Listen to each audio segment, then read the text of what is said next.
everybody, happy Monday. Today I want to talk about what to do when we feel stuck in therapy. And I'll be honest here, as a therapist, I know that I feel better when my patients are improving and moving along towards their goals. That's really why I do what I do. Therefore, I understand how frustrating and disheartening it can be to seek out help and be working on ourselves, but not feel like we're getting anywhere. And I have even on occasion worried that maybe I'm not doing my job correctly or that I'm not a good fit for my patient. There is just so much to unpack here. And I've heard from many of you that you've gone through this or you're currently going through it. So let's get into it. First of all, know that there will always be times in therapy when we feel stuck or as if we're sliding back into old unhealthy behaviors. But like I've always said, it's a process, not perfection. So don't think that your stagnancy means you can't or won't get better. It just means that you're human and that we have to figure out why it's happening and work to overcome it. So let's get into 6 ways to overcome that stuck feeling. And number 1 is, you guessed it, talk about it in therapy. Like I'm always saying, therapy is a great place to practice our communication skills. And if we don't feel like we're getting any better or aren't finding therapy to be very helpful, it's perfectly okay to bring this up. You could just say something like, I just haven't felt like the homework you're giving me is really helping. Or I just don't feel like I'm getting any better, even though I've been coming in week after week for quite a few months now. Do what you can to bring it up and know that your therapist won't think you're being hurtful or anything like that. Therapy is your time and it's all about you and your progress. The sooner we bring it up, the more quickly we can work on it. So go for it. And I'm not going to lie, as a therapist, if I feel this is happening, this stagnancy, I won't hesitate to bring it up so that we can figure out what the heck is going on and work together to get you back on track. Ignoring what's going on will only make it worse, not to mention waste your time and money. Number 2, one of my go-to ways for dealing with this is to take another look at your goals. Maybe your goals need to shift. Or perhaps we made them so long ago that they just don't even apply anymore. It could also be that we thought the goals were going to be easy to complete in a timely manner, but we uncovered some other things that are more important to work on now. I can't tell you how many of my patients have come in for anxiety or depression symptoms, and through our time together, we uncovered past emotional abuse or other traumas. So we shift our focus onto that. Whatever the reason, it can be helpful to talk about your goals now. See if they're still in line with what we're working on and what we want to get out of therapy. It's completely okay to change them along the way, so don't worry about that. Next up, we need to take it beyond validation. So often, therapists get caught in this trap of validating everything their patient says without offering another perspective or challenging some of those faulty thoughts. This can not only make us feel stuck, but it can also exacerbate our current issues, make us think that they're bigger than they are, and fan the flames of our negative thought cycles. So notice if your therapist isn't challenging you or encouraging you to see things from another perspective. You can bring this up by saying something like, "Hey, Jana," or whatever their name is, "I'm going to need you to challenge me a bit more when I get caught up in these negative thoughts. Otherwise, I just find my mind running away with it and I end up feeling worse." Again, it's okay to say this, trust me. I've said this to my own therapist before, and she knew what I meant. She gave me more tough love, which is what I really, really needed at the time. And on the other hand, if you are the therapist, make sure you aren't feeding into your patient's unhelpful thoughts. We can validate, help them identify, patterns of thought or behaviors, and work with them to make them more positive and helpful. Doing so isn't harmful or damaging as long as we communicate with our patients about why we're pushing them on this. So get in there, do it, validate, and then we'll make some change. Number 4, check your boundaries.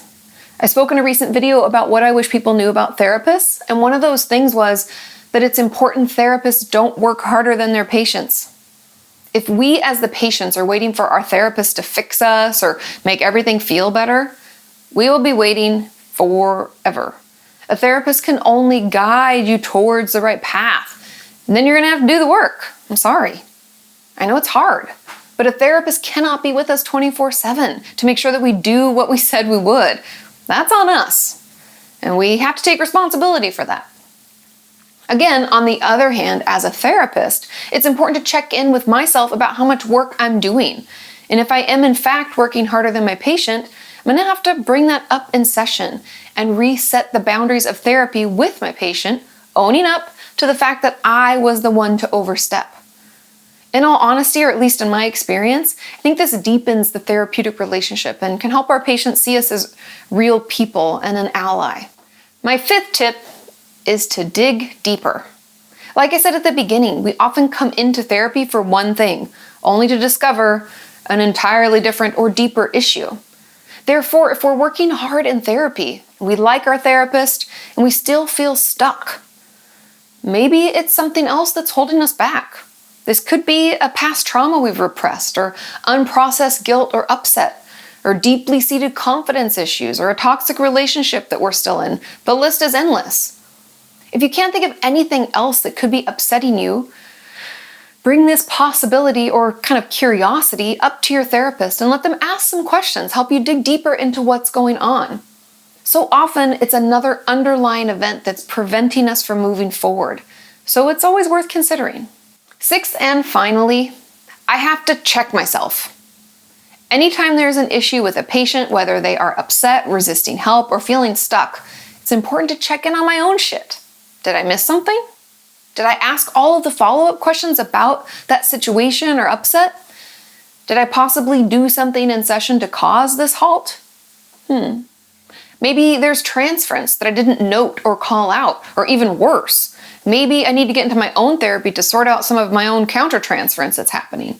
And if you don't know what I'm talking about, transference is when we transfer another relationship on to the relationship that we have with our therapist, and we start treating them that way. Like if I have issues with my mom, I may start talking to and treating my therapist like I would talk to and treat her. And countertransference is when I, as your therapist, react to you treating me like your mom. And then I act out on my own shit, like raising my voice and validating you, or having my own emotional response. It's harmful and detrimental to the therapeutic process if it's not talked about. So I always check in with myself. How am I handling things? And I even consult with other mental health professionals to ensure that I'm not missing something. Now, obviously, I know that this last one is specific to therapists themselves. But as a patient, it can be helpful to, if you're able, to notice if there's some transference going on. Like, are you extra angry or mad or sad with your therapist? Do you feel overly connected or attached to them? Do you find yourself acting like a child self when you're there and that doesn't happen anywhere else? These are all things to consider when we're in therapy, but most importantly, when we're feeling stuck in therapy. Now, I know that's only 6 possible ways to get unstuck. So I want to hear from you. Have you felt this way in therapy? What did you do, or what did your therapist do to help you keep moving forward? Please share that in those comments down below, and I will see you next time. Bye.